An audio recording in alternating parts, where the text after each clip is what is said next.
Good evening dear students. स्वागत है आप सभी का डीपीएस यूट्यूब चैनल पे।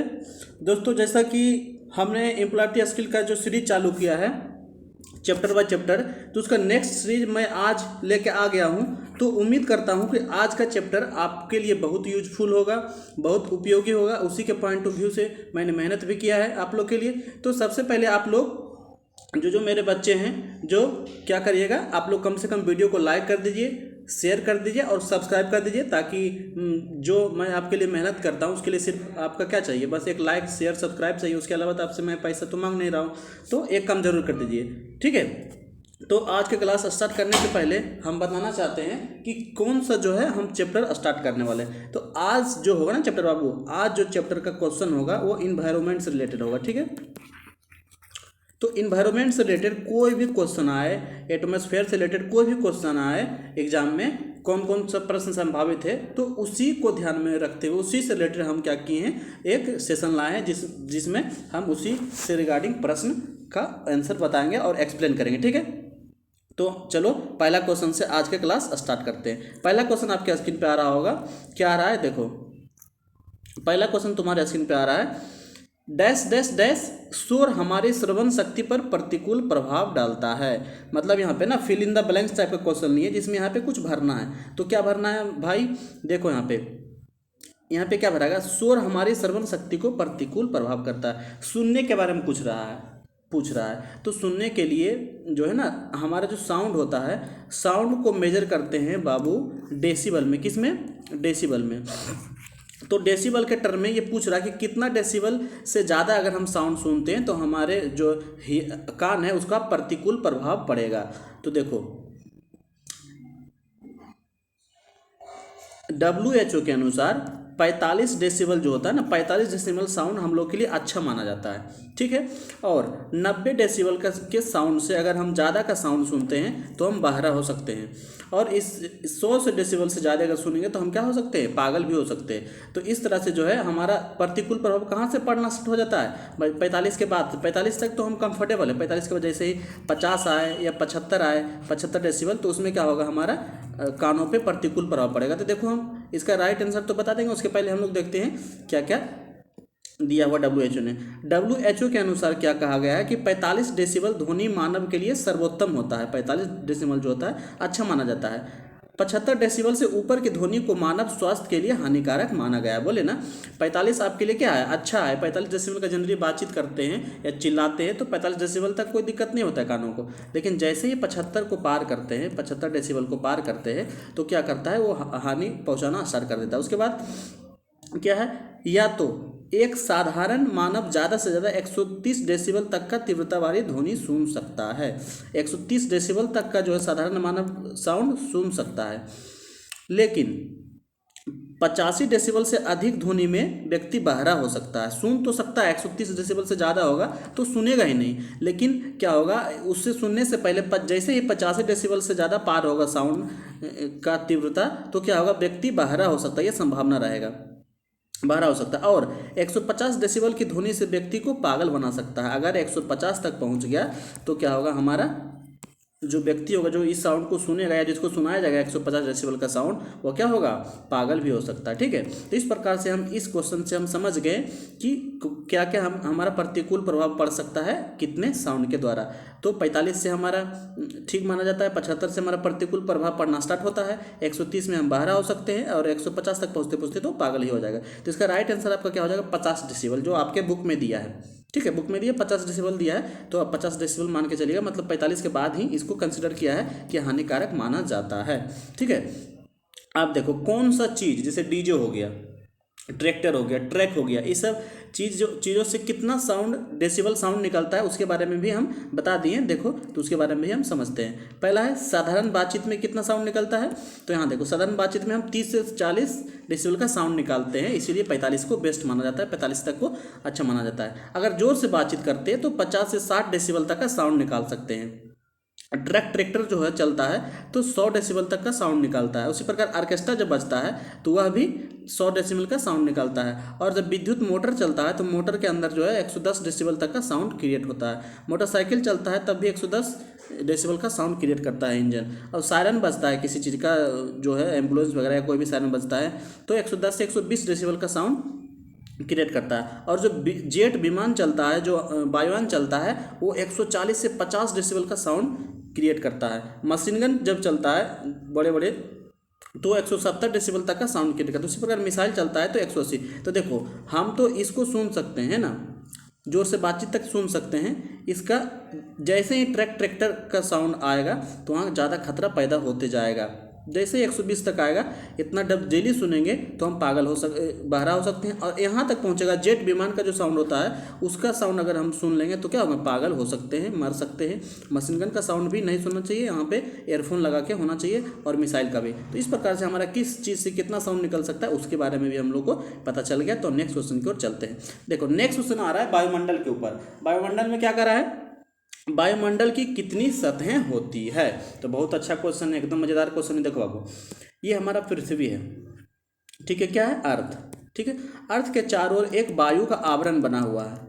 अगर वायु का आवरण नहीं बना रहेगा तो हम पृथ्वी पे कोई भी ऑर्गेनिज्म या कोई भी व्यक्ति जिंदा नहीं रह सकता, क्योंकि ये वायु का आवरण के कारण ही वायुमंडल क्रिएट होता है। ठीक, तो वायुमंडल क्रिएट होता है तभी हम ऑक्सीजन यहाँ पे अवेलेबल है और सांस ले सकते हैं। और इसके ऊपर हमारा क्या है, स्पेस है।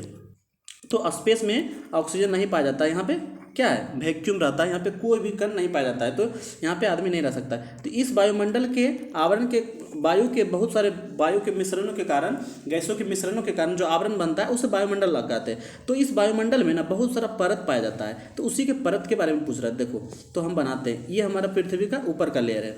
इसके ऊपर जो होता है ना, वायुमंडल का 4 लेयर पाया जाता है। तो इसके ऊपर का सबसे पहला जो लेयर होता है उसे हम कहते हैं क्षोभ मंडल। क्या कहते हैं, क्षोभ मंडल, ठीक है।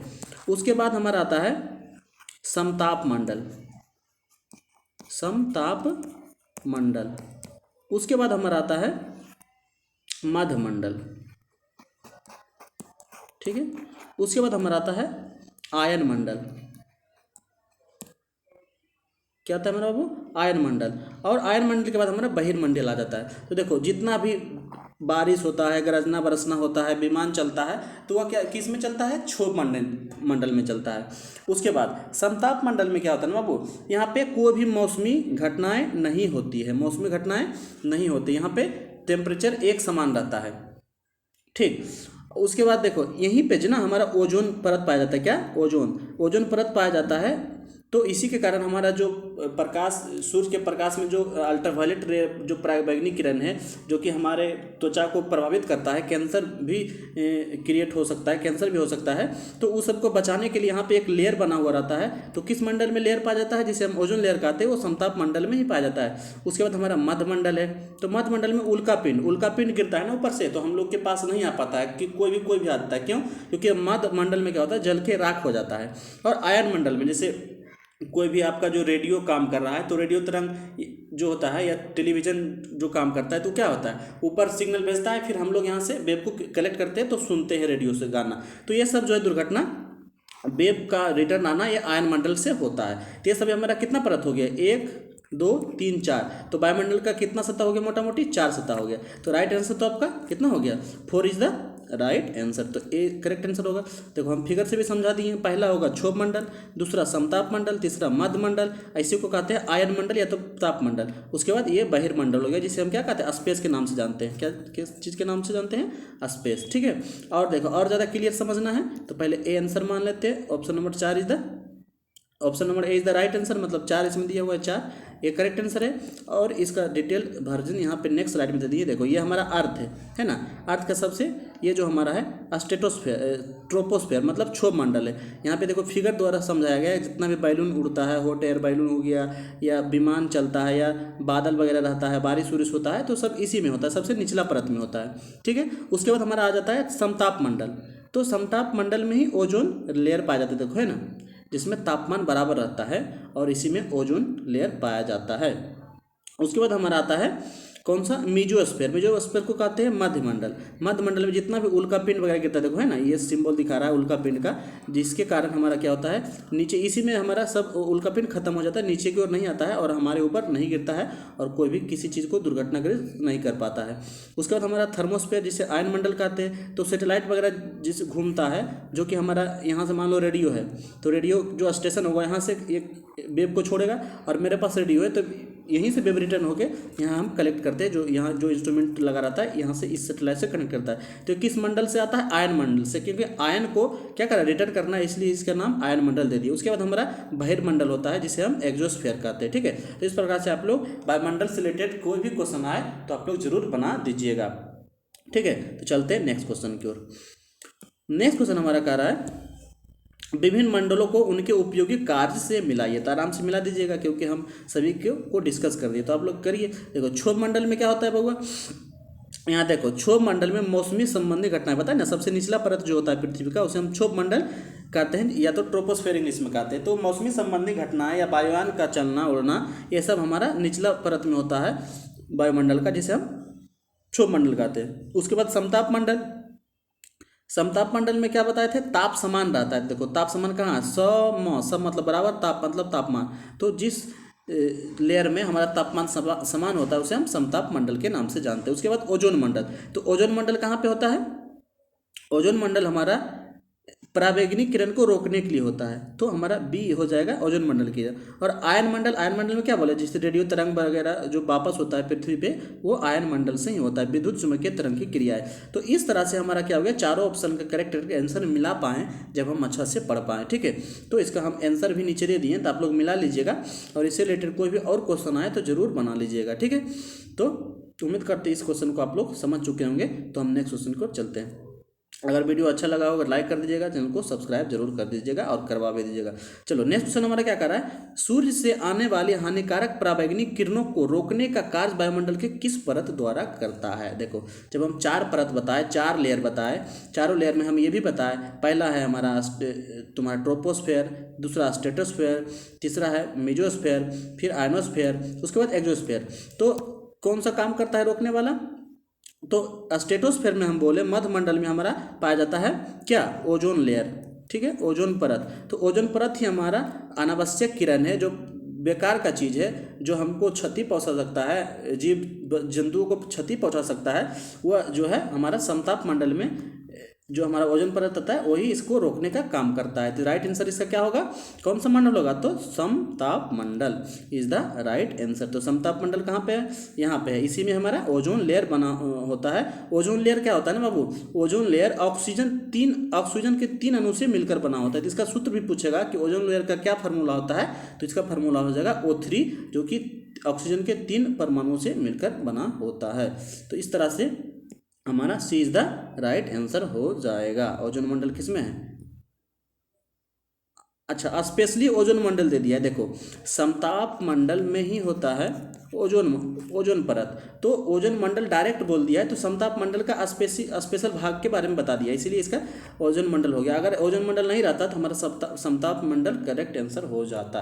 तो चलिए हम नेक्स्ट क्वेश्चन कर चलते हैं। नेक्स्ट क्वेश्चन हमारा कह रहा है, ओजोन गैस के कितने अणु से मिलकर बना होता है। देखो है ना, ओजोन गैस है डैश डैश डैश कितने के 3 अणुओं से मिलकर, किस चीज़ के 3 अणुओं से मिलकर बना होता है। तो बोले अभी ना बताएं कि ओजोन जो होता है ऑक्सीजन के 3 अणुओं से मिलकर बना होता है।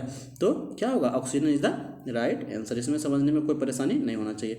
नेक्स्ट क्वेश्चन की ओर चलते हैं। नेक्स्ट क्वेश्चन हमारा कह रहा है, ओजोन गैस का रासायनिक सूत्र है, इसको भी बता दिए कि ओजोन गैस का रासायनिक सूत्र क्या हो गया, O3 होगा। तो O3 is the right answer. इसके अलावा भी अगर किसी चीज़ का सूत्र मालूम होना चाहिए, जैसे CO2 हो गया, इसके बारे में क्वेश्चन आएगा, रासायनिक सूत्र हो गया आपका NO2 हो गया, आपका SO2 हो गया, है ना, आपका CO हो गया। तो ये सब का सूत्र आप लोग को ऐसे भी मालूम होना चाहिए, और आप लोग अच्छे बच्चे तो जरूर मालूम ही होगा, क्योंकि ये सब क्या इंपॉर्टेंट आपके गैस है। तो क्या हो जाएगा, आंसर होगा बी, यानी O3 is the right answer. ठीक है, O3। चलो नेक्स्ट क्वेश्चन कर देते हैं। नेक्स्ट क्वेश्चन हमारा कह रहा है, वायु में SO2 के होने से डैश डैश और डैश डैश नामक बीमारियां होने का खतरा होता है। देखो सल्फर डाइऑक्साइड होगा ना तो उससे कौन सा बीमारियां होती है, तो सल्फर डाइऑक्सीजन होने के कारण जनरली श्वास संबंधी बीमारियां होता है। तो श्वास संबंधी बीमारियां रहेगा, जैसे आपका अस्थमा हो गया, ब्रोंकाइटिस हो गया, तो ये सब क्या होगा, आपका राइट आंसर होगा। 4 ऑप्शन दिया रहेगा तो इसमें ये जरूर दिया रहेगा, तो इससे आप लोग पता लगा लीजिएगा कि ये सल्फर का है, तो ये श्वास संबंधी बीमारी इसका करेक्ट आंसर हो जाएगा। नेक्स्ट क्वेश्चन हमारा है, अम्लीय वर्षा निम्न में से ईंधन के दहन से उत्सर्जित पर होती है। देखो बोल रहा है ना कि अम्लीय वर्षा किस चीज के कारण होता है, कौन सा गैस उत्सर्जित होता है, तो होता है, तो पहले अम्लीय वर्षा किसे कहते हैं, तो अम्लीय वर्षा वैसे वर्षा को कहते हैं कि जब वर्षा जनरली होता है ना तो उसका पीएच मान जो होता है, पीएच मान 7 के बराबर होता है, मतलब न्यूट्रल माना जाता है अम्लीय वर्षा।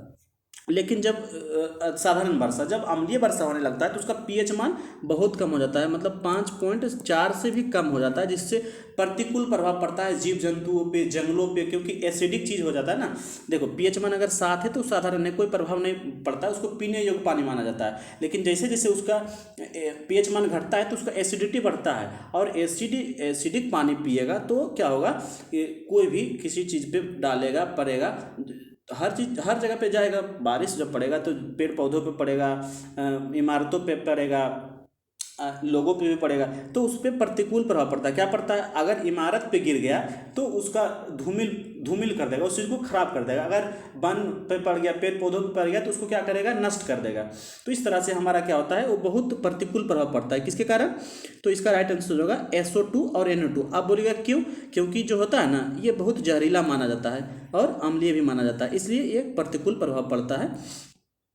और ज़्यादा जानकारी के लिए हम यहाँ पे कुछ लिख दिए। देखो पृथ्वी के वायुमंडल में सल्फर डाइऑक्साइड और नाइट्रोजन ऑक्साइड जल के साथ क्रिया करके नाइट्रिक अम्ल बनाता है। जब जल से भी क्रिया करता है ना तो नाइट्रिक अम्ल बना लेता है और गंधक का तेजाब बन जाता है। तो अम्ल वर्षा में 2 प्रकार के वायु प्रदूषक आ गए, कौन कौन सा, नाइट्रिक अम्ल हो गया एक NO2 और एक गंधक के अम्ल SO2। ये प्रदूषक प्रारंभिक रूप से कारखानों की चिमनियों, कहाँ से निकलता है, SO2 और NO2 बोलेगा कहाँ से निकलता है, तो देखो कहाँ से निकलता है, कारखानों की चिमनियों से, जो कारखाना का चिमनी होता है वहाँ से निकलता है। बस और स्वचालित वाहनों के जलने से उत्सर्जित होकर वायुमंडल में मिल जाते हैं। धुआं से, मतलब कुल मिलाकर धुआं से निकलता है, क्योंकि चिमनी से भी धुआं निकलता है और बसों से और स्वचालित वाहनों से भी क्या निकलता है, धुआं निकलता है। तो जहाँ पे धुआं है वहाँ पे क्या होता है, SO2 और NO2 के कण पाए जाते हैं, जो कि प्रतिकूल रूप से इन्वायरमेंट को प्रभावित करता है और इसका बहुत ज़्यादा दुष्परिणाम पाया गया है। तो क्या होगा आंसर हमारा, A is the right answer, SO2 and NOx, मतलब सल्फर डाइऑक्साइड और नाइट्रोजन ऑक्साइड। तो इसके बारे में कुछ तो जरूर आइडिया मिला होगा। तो चलिए हम क्या करते हैं, नेक्स्ट क्वेश्चन की ओर चलते हैं। अब देखो आगे ना, अम्लीय वर्षा कराने में कौन सी गैस का योगदान अधिक रहता है तो योगदान बहुत गैसों का, लेकिन अधिक किसका रहता है, तो अभी ना पढ़ें कि SO2 का सबसे ज़्यादा योगदान रहता है उसमें NO2 भी होता है, CO2 भी रहेगा, आपका SO2 रहेगा, लेकिन SO2 का सबसे ज़्यादा योगदान होता है। तो आपका करेक्ट आंसर क्या हो जाएगा, D is the right answer. Next question हमारा कह रहा है, धुआं एक सामान्य प्रदूषक के रूप में होता है जिन स्थानों पर डैश डैश डैश अधिक मात्रा में पाई जाती है। तो फिर देखो यहाँ धुआं से रिलेटेड है। जब हमारा SO2 था तो कहाँ से निकल रहा था, चिमनी से। तो चिमनी में क्या पाया जाता है, धुआं। तो जहाँ पे धुआं रहेगा तो वहाँ पे SO2 भी रहेगा। तो अधिक मात्रा में क्या पाया जाएगा, जहाँ पे धुआं अधिक मात्रा में पाया जाएगा तो यहाँ पे सामान्य प्रदूषक है जो SO2 एंड NO2 पाया जाएगा। तो इसका अंदाजा आप लोग को लग गया होगा। तो यहाँ पे क्या ऑप्शन में दिख रहा है, NO2 नहीं दिया है, SO2 दिया है, तो SO2 is the right answer. ऐसे भी अंदाजा लगे ना, मीथेन तो एक क्या है, एक ईंधन है, ये तो कभी पाया नहीं जाएगा, ये तो प्रतिकूल प्रभाव नहीं पड़ेगा। और नाइट्रोजन तो हमारा वायुमंडल का 78% है, यह भी खराब चीज़ नहीं है। और अमोनिया एक जहरीला गैस होता है, यह नहीं पाया जाता है। तो ऐसे भी ले देके हमारा A बचा, तो A is the right answer. देखो तो क्या हो गया, अब इसके बारे में देखो बता भी दी हैं। ये प्रदूषक प्रारंभिक रूप से कारखानों की चिमनियों, बसों और वाहनों के जलाने से उत्सर्जित होकर वायुमंडल में मिल जाते हैं। तो कहाँ से आते हैं, हमारा धुआं से। चिमनी है ना, चिमनी है, स्वचालित वाहनों से, स्वचालित वाहन से धुआं निकलता है, धुआं से SO2 निकलता है। तो ऐसे भी घुरा फिरा के वही हमारा करेक्ट आंसर हो जाएगा। तो चलिए हम क्या करते हैं, नेक्स्ट क्वेश्चन की ओर चलते हैं। नेक्स्ट क्वेश्चन हमारा कह रहा है, रेफ्रिजरेटरों में डैश डैश गैस प्रयुक्त होता है। रेफ्रिजरेटर किसे कहते हैं, वैसा डिवाइस, वैसा युक्ति जो कि किसी भी इन्वायरमेंट का, किसी भी एक लिमिटेड स्पेस का वातावरण के वायु के या वातावरण को के तापमान को नियंत्रित कर सके, उसे हम रेफ्रिजरेटर कहते हैं। जैसे रेफ्रिजरेटर या एयर कंडीशनर क्या होता है, कहीं भी अगर लगा देंगे, रूम में लगा देंगे एसी, जिसे एयर कंडीशन कहते हैं, वो क्या कर देता है, वो तापमान को कंट्रोल कर देता है। अगर वातावरण का तापमान 25 से 30 है तो हम रूम का रखना चाहें 16 तो 16 पे रखेगा। तो कैसे रख पाता है, अगर कोई भी रेफ्रिजरेटर में कोई भी सब्जी रखते हैं तो वो ठंडा महसूस करता है, पानी बर्फ़ बन जाता है। तो कैसे बनता है, तो उसमें गैस का यूज़ किया जाता है। तो कौन सा गैस रहता है, देखो तो उसमें बहुत गैस होता है, जिसमें से एक आता है CFC। CFC के अलावा तुम्हारा R11 आता है, R12 आता है। इसके अलावा भी तुम्हारा आता है नाइट्रोजन गैस का भी यूज किया जाता है कभी कभी तुम्हारा CO2 का भी यूज होता है, अमोनिया का भी यूज कर लेते हैं कभी कभी। तो इस तरह से बहुत प्रकार के गैस होते हैं, लेकिन मुख्यतः हमारा CFC यूज होता है। लेकिन CFC क्या करता है, ओजोन को क्षति पहुंचाता है। ओजोन लेयर है ना, जो कि पराबैंगनी किरणों से क्या कर रहा था, बचा रहा था हम लोग को और वातावरण को और पर्यावरण को। तो इसमें पहले यूज करते थे ये, लेकिन अब जो है इको फ्रेंडली रेफ्रिजरेंट यूज करते हैं, जिसका नाम है R134a। तो इसका ये होगा, लेकिन यहाँ पे पहले जो यूज किया जाता है उसी के बारे में पूछ रहा था कि प्रयुक्त गैस पहले होती है। तो पहले होता था कौन सा, पहले होता था आपका क्लोरोफ्लोरोकार्बन, जिसका CFC होगा। लेकिन इसके अलावा भी देखिए कौन कौन गैस यूज होता था, R11 जिसका CCl3F नाम है इसका रासायनिक नेम। उसके बाद R12 है, उसके बाद आपका अमोनिया NH3 CO2 SO2 का भी यूज करते हैं। तो और इसके अलावा भी किस चीज़ का यूज करते हैं उसके बारे में भी मैंने बता दिया। तो आप क्या करते हैं, नेक्स्ट क्वेश्चन की ओर चलते हैं। इसको अच्छा से देख लीजिएगा, स्क्रीनशॉट मार लीजिएगा, कहीं कहीं मिस टाइपिंग हो गई। जैसे देखो R12 2 बार प्रिंट हो गया, उसके बाद यहाँ 2 होना चाहिए, तो यहाँ पे क्या हो गया, E हो गया। तो उसके लिए टेंशन नहीं लेना है, बाकी सब ठीक है। तो नेक्स्ट क्वेश्चन की ओर चलते हैं। नेक्स्ट क्वेश्चन हमारा कह रहा है रेफ्रिजरेटर में प्रयुक्त होने वाली गैस है, तो अभी जस्ट बताएं, तो उसमें गलती होने का कोई संभावना नहीं होना चाहिए। कौन सा होगा, NO2 बिल्कुल नहीं, SO2 बिल्कुल नहीं, CFC। H2O तो कभी कर भी नहीं सकते H2O, क्योंकि जब H2O का यूज करेंगे तो क्या होगा, उसमें फ्रीज हो सकता है। NO2 को यूज नहीं करते हैं, SO2 को भी नहीं करते हैं, किसका करते हैं, CFC का। जैसे देख लो ना, अभी तो जस्ट बताएं, ज़्यादा दूर गए भी नहीं। देखो है यहाँ पे NO2 है, SO2 नहीं, SO2 यूज नहीं करते जनरली, ये रेयर केस में यूज होता है, तो हम इसको नहीं मान के चलेंगे, ठीक है। तो यहाँ पे मुख्यतः जिसका यूज होता है उसका हमको आंसर देना है, तो C is the right answer. SO2 के कारण और N2 के कारण बस यही क्वेश्चन आएगा, किसके कारण क्या होता है, एसिड वर्षा किसके कारण होता है, एसिडिक रेन किसके कारण होता है, तो NO2 एंड SO2 के कारण। और CFC का यूज होता है रेफ्रिजरेंट के रूप में। ऐसे H2O का भी होता है, लेकिन उतना ज़्यादा आपको डिप में नहीं पढ़ना है कि कहाँ होता है। वो रेफ्रिजरेंट जो पढ़ेगा टाइप RSC का जो रहेगा ट्रेड का, तुम लोग तो फीटर इलेक्ट्रिशियन का है ना, जो RSC ट्रेड लेता है, या तो उसको ज़्यादा डिटेल में पढ़ना है किस चीज़ का रेफ्रिजरेंट का यूज हम लोग करते हैं रेफ्रिजरेटर में, ठीक है। तो नेक्स्ट क्वेश्चन पर चलते हैं। नेक्स्ट क्वेश्चन हमारा कह रहा है भवनों को वातानुकूलित करने में ऊर्जा संरक्षण के लिए कौन सी प्रथा सही नहीं है। अब हम एयर कंडीशनर का यूज कर रहे हैं तो उसका वातावरण पे प्रतिकूल प्रभाव भी पड़ता है, तो किस तरह से हम उपयोग करें ताकि हमारा ऊर्जा का ज़्यादा हानि नहीं हो, ज़्यादा क्षति नहीं हो। तो कैसे यूज कर सकते हैं, क्या क्या उपाय कर सकते हैं, ऑप्शन में देखो। पहला ऑप्शन है स्वचालित बंद होने वाला दरवाजा का प्रयोग करें। हाँ, ये हमको सही लग रहा है, क्योंकि देखो जब हम AC चालू करेंगे तो अगर मेरा स्वचालित दरवाज़ा रहेगा तो जब AC चालू हुआ अपने आप दरवाज़ा बंद होगा, तो बाहर से हम आइसोलेट हो गए या कमरा आइसोलेट हो गया, तो आसानी से जल्दी ठंडा हो जाएगा। लेकिन दरवाज़ा खुला रहेगा तो जल्दी ठंडा नहीं होगा, तो ऊर्जा का क्षति हो रहा है। तो ये सही लग रहा है। खिड़कियों को कम संख्या में होना, हाँ बिल्कुल, अगर खिड़की भी ज़्यादा रहेगा खुला तो अभी तो वातावरण से हवा अंदर लाने के लिए देगा, प्रवेश करेगा, तो फिर हमको दिक्कत होगा, ऊर्जा का हानि होगा, रूम को ठंडा होने में परेशानी होगा। तो यह भी सही बात बोल रहा है कि खिड़की कम होना चाहिए। नेक्स्ट हमारा है छत की ऊंचाई 3 मीटर से, नहीं, ऊंचाई से हमको क्या लेना देना, छत की ऊंचाई 3 मीटर 4 मीटर 20 मीटर, ये गलत चीज़ कह दिया है। तो हमारा C तो पकड़ा गया, और 4 भी पढ़ लेते समझने के लिए क्या कह रहा है। कम कूलिंग विधि का प्रयोग करना, हाँ ज़्यादा कूलिंग भी हमको नहीं करना, ज़्यादा जितना ज़रूरत हो उतना है। अब हमको ज़रूरत है 16 का, तो 8 पे क्यों रखेंगे तापमान को, ये गलत है। तो कम कूलिंग भाई एक साधन हो सकता है ऊर्जा को बचाने के लिए। तो कुल मिलाकर के C हमारा सही आंसर हो गया, ठीक है। तो C is the right answer. Next question की ओर चलते हैं। नेक्स्ट क्वेश्चन हमारा है ग्रीन हाउस गैसों की प्रबलता को द्वारा मापा जाता है। अब देखो ग्रीन हाउस प्रभाव होता क्या है, देखो बाबू, हमारा जो पृथ्वी है ना, पृथ्वी के ऊपर वायुमंडल का एक परत है, तो वायुमंडल में ना बहुत सारा गैस पाया जाता है, CO2 SO2 N2। तो एक गैस होता है जिसे CO2 कहते हैं। तो CO2 क्या करता है ना, बाहर से जो हमारा सूर्य का किरण हमारे पृथ्वी पर पड़ा, तो पड़ने के बाद जो गैसों का लेयर होता है ना, उसमें से CO2 जो है क्या करता है, जब ऊपर से किरण आता है तो उसका वेव जो होता है ना छोटा होता है, और पृथ्वी पे पड़ने के बाद उसका वेव बड़ा हो जाता है। तो ये शॉर्ट वेव को तो आने देता है, लेकिन लॉन्ग वेव को ऊपर अंतरिक्ष में नहीं जाने देता है। तो क्या होता है, यहाँ पे हमारे वायुमंडल को गर्म कर देता है। गर्म करेगा ना, यहाँ से जो रे आया, जो किरण आया, उसको वापस जाना ही नहीं देता है। तो जब वापस जाने नहीं देगा तो हमारा क्या होगा, वायुमंडल में गर्मी महसूस होगा। गर्मी महसूस होगा तो इसका तापमान बढ़ेगा। तो तापमान बढ़ने के कारण जो प्रभाव प्रतीत होता है हमारे वातावरण में, उससे हम कहते हैं ग्लोबल वार्मिंग। जैसे आइस का पिघलना, आइस पिघल सकता है, या समुद्र तल का बढ़ना। समुद्र तल कैसे बढ़ेगा, जब आइस पिघलेगा तो समुद्र का तल बढ़ जाएगा। उसके बाद बारिश का कम होना, जब कभी बारिश होने का, कभी कभी अलग टाइम में बारिश हो गया, ठीक है। तो ये सब इसका प्रतिकूल प्रभाव होता है। और ग्लोबल वार्मिंग क्या होता है उसके बारे में हम लोग जानेंगे।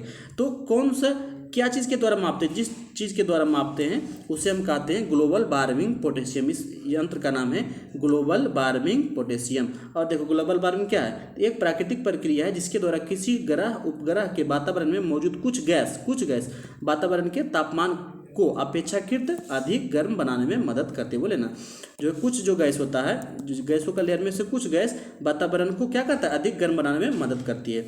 इनमें कौन कौन सा गैस है, मुख्यतः CO2 है, उसके बाद आपका मीथेन हो जाएगा, जल वाष्प हो जाएगा। देखो ना, जल वाष्प, मीथेन, ये सब शामिल होता है। तो इस प्रकार से ग्लोबल वार्मिंग से रिलेटेड कौन सा क्वेश्चन आए तो आप लोग जरूर बना दीजिएगा। कौन सा गैस इसमें सहायक होता है, ग्लोबल वार्मिंग क्या होता है, इसका क्या प्रभाव होता है, जरूर आप लोग बना दीजिएगा। तो हम नेक्स्ट क्वेश्चन पर चलते हैं। नेक्स्ट क्वेश्चन हमारा कह रहा है ग्रीन हाउस प्रभाव के निर्माण के लिए मुख्यतः कौन सी गैस उत्तरदायी है। तो आप लोग बताइए, अभी जस्ट बताया ग्लोबल वार्मिंग का क्वेश्चन लिए, कौन सा, ऑक्सीजन। ऑक्सीजन तो बिल्कुल नहीं, ऑक्सीजन के बिना तो हम लोग जिंदा नहीं रह सकते हैं।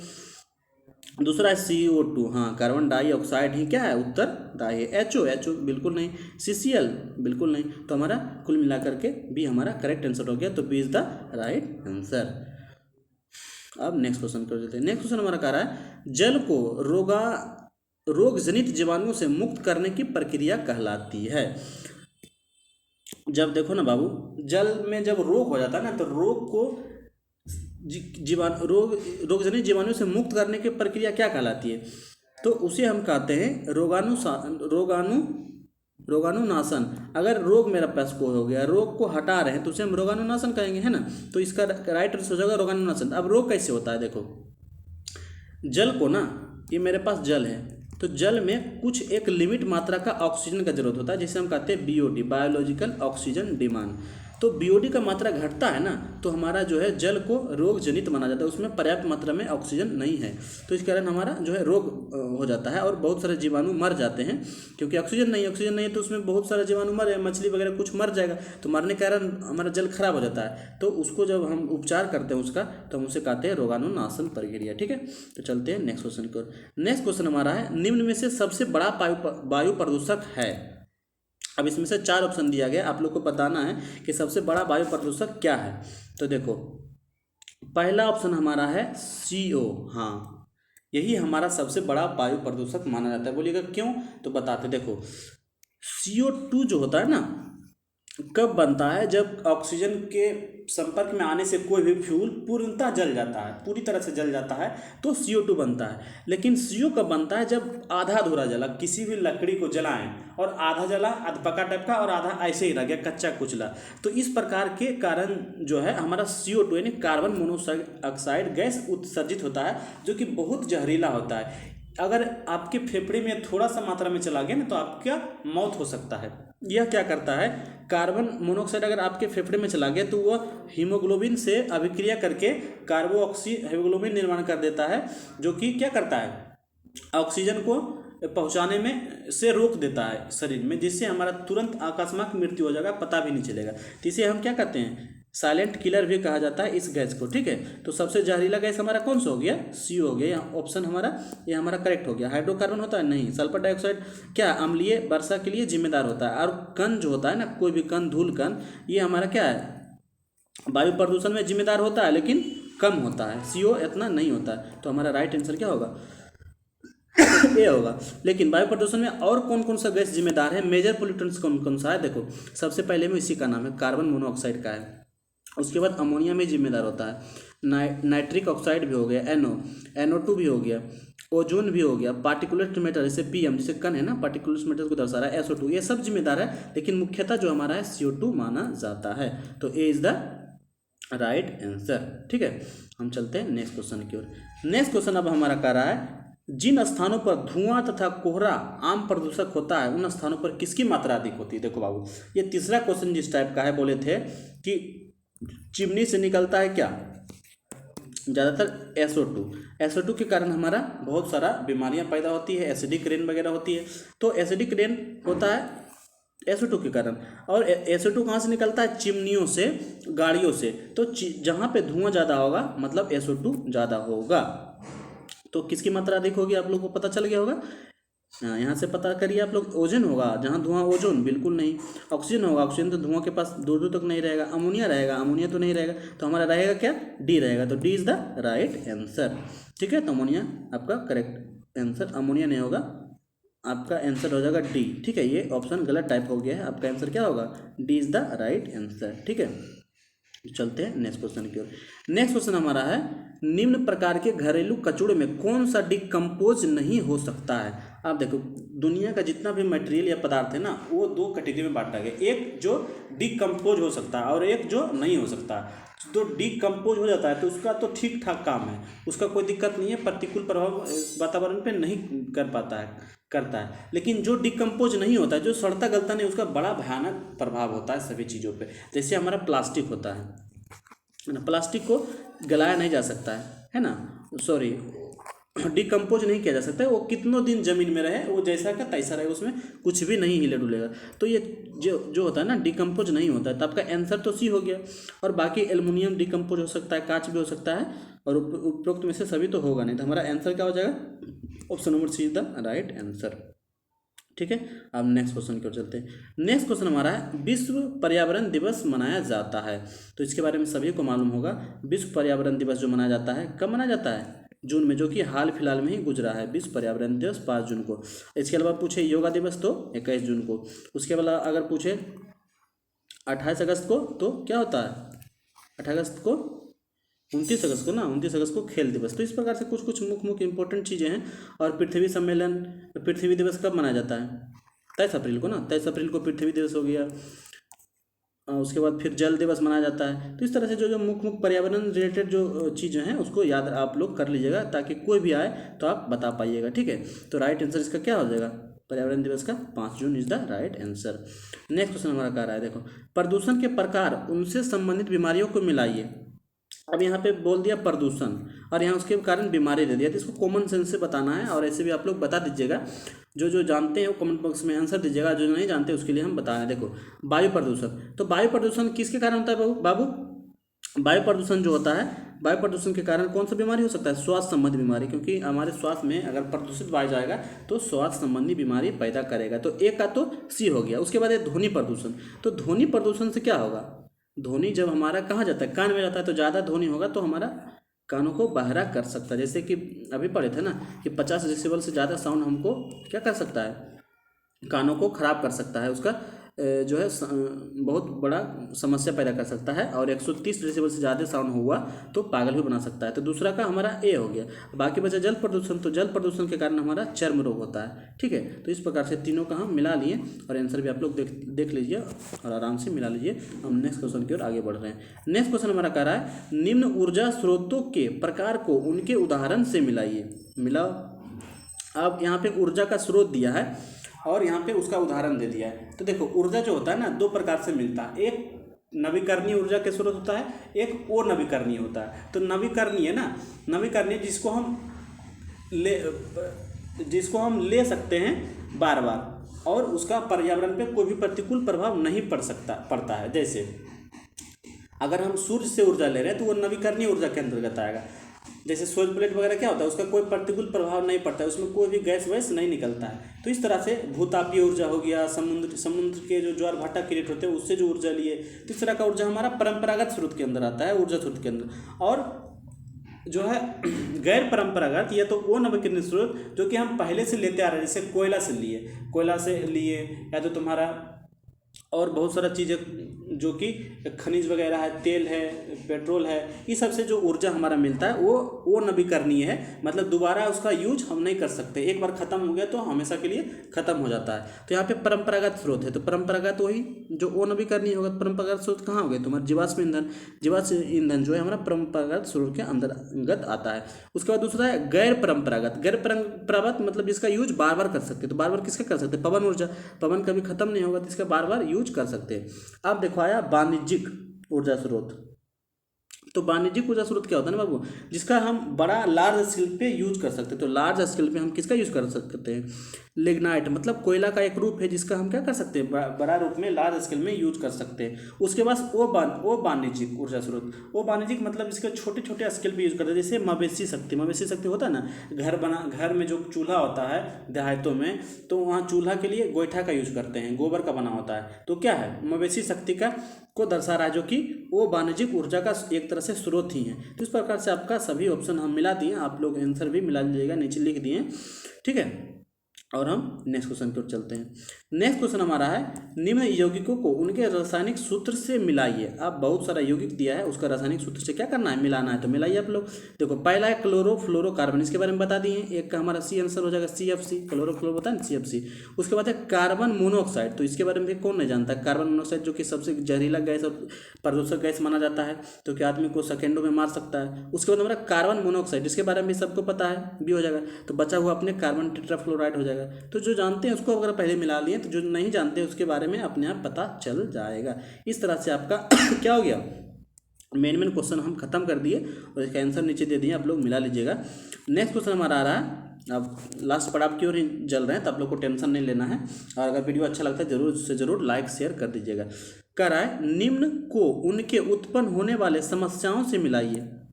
अब समस्याओं से मिलाओ। देखो पहला है SO2 से उत्सर्जन से क्या होता है? तो कितना चिल्ला चिल्ला के पढ़ें, जोर जोर से पढ़ें, बार बार पढ़ें कि SO2 के उत्सर्जन से हमारा अम्लीय वर्षा होता है। दूसरा है CO2 के उत्सर्जन से क्या होता है? तो इसके बारे में पढ़ें कि ग्लोबल वार्मिंग में जो मुख्य गैस होता है, मुख्य गैस वो CO2 माना जाता है। तो ग्लोबल वार्मिंग किसके कारण होता है? CO2 के कारण होता है। और तीसरा, हानिकारक पराबैंगनी किरणों से क्या होता है? ओजोन परत का क्षय होता है, निश्चेचन होता है। तो तीन तो अपने आप मिल जाएगा, जब तीन ऑप्शन है, दो के बारे में जानते थे, तीन अपने आप मिल जाएगा। तो इस तरह से इस क्वेश्चन के बारे में भी मैंने क्या कर दिया? बता दिया, और आप लोग भी समझ लिया, ठीक है। इसका आंसर भी आप लोग देख लीजिए और हम नेक्स्ट क्वेश्चन की ओर बढ़ते हैं। नेक्स्ट क्वेश्चन हमारा है, निम्न प्रदूषण के प्रकार को उनके रोकथाम के उपाय से मिलाइए। तो यह अभी क्या है? कॉमन सेंस का क्वेश्चन है, इसको आप लोग क्या करिएगा? अच्छा से देखिएगा, गलती नहीं करिएगा। कह रहा है जल प्रदूषण। तो देखो जल का बात आया ना, तो जल प्रदूषण कहाँ होगा? जल में होगा, जल का बात हो रहा होगा। देखो यहाँ पे जल है ना, नदी में जल होता है, तो यहाँ सबो या मृत जानवरों को नदी में नहीं बहाएंगे तो वो जल क्या होगा? प्रदूषित नहीं होगा। तो एक का तो हमारा सी हो गया, जल प्रदूषण से बचाने का क्या उपाय है? सबों को या मृत जानवरों को नदी में नहीं बहाना है। दूसरा मृदा प्रदूषण। तो मृदा प्रदूषण से बचने के लिए क्या करेंगे? देखो कहीं भी कचरा फेंक देते हैं, कहीं भी कुछ भी कर देते हैं, उससे मृदा क्या होता है? प्रदूषित होता है। तो मेरा काम क्या रहेगा? जो अपशिष्ट पदार्थ रहेगा उसको एक लिमिट जगह पे रखेंगे, कहीं निश्चित स्थान पे रखेंगे, जिससे हमारा जो मृदा होगा, जो मिट्टी होगा, वो प्रदूषित नहीं होगा। तीसरा हमारा ध्वनि प्रदूषण। तो ध्वनि प्रदूषण कहाँ पे होगा? ध्वनि प्रदूषण जहाँ पे शोरगुल होगा, जहाँ पे आवाज़ होगा, तो आवाज़ वाला ऑप्शन कहाँ दिख रहा है? देखो कम शोर करने वाली मशीन का प्रयोग करना चाहिए। तो यहाँ पे हमारा क्या हो गया? ध्वनि का बात आ गया, इसीलिए सी का जो हमारा पोजीशन आ जाएगा, डी के पास आ जाएगा। तो बाकी बचा वायु प्रदूषण। तो वायु प्रदूषण क्या होगा? वायु प्रदूषण कब हम ठीक कर सकते हैं? जब अधिक से अधिक वृक्ष को लगाएंगे। बोलिएगा सर वृक्ष का वायु प्रदूषण से क्या रिलेशन है? तो बताते हैं। देखो वृक्ष जो होता है ना, वृक्ष साउंड को अवशोषित करता है। तो जितना ज़्यादा वृक्ष रहेगा तो उतना साउंड को अवशोषित करेगा, जिससे हमारा वायु प्रदूषण नहीं हो पाएगा, ध्वनि प्रदूषण नहीं हो पाएगा, वायु प्रदूषण नहीं हो पाएगा। तो इस तरह से हमारा चारों ऑप्शन को मिला दिए, आप लोग भी मिला लीजिएगा, हम आंसर भी नीचे बता दे रहे हैं, ठीक है। तो बाबू आज के लिए इतना ही रहने दीजिए। अगर आपको सेशन अच्छा लगा होगा तो ज़रूर लाइक करिएगा। इस प्रकार के वीडियो पाने के लिए चैनल को हमारे सब्सक्राइब कर लीजिए, बेल आइकन को भी हिट कर लीजिए, ठीक है। आज के लिए इतना ही। Thanks to all, good night.